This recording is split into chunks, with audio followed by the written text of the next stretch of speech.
మా పితృదేవులకు నేనిచ్చిన వాగ్దానాన్ని నిలబెట్టుకుంటూ నేను నా కుటుంబంలోనే అంతర్గత యుద్ధాన్ని ప్రేరేపించాను విదురా. ఈ సింహాసన పవిత్రతను పరిరక్షించేందుకు నేను నా జీవన పర్యంతం ప్రయత్నం చేశాను. కానీ నా కళ్ళ ముందే అది మలినమైపోయింది.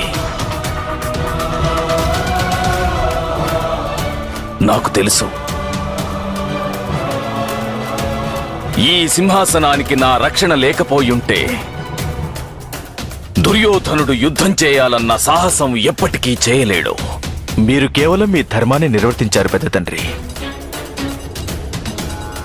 ప్రవాహం ప్రచండమై ఒకవేళ నౌకను పర్వతం నుండి కిందికి తోసేస్తే అందులో ఆ నౌక సారథి దోషం ఎప్పటికీ ఉండదు పెద్ద తండ్రి.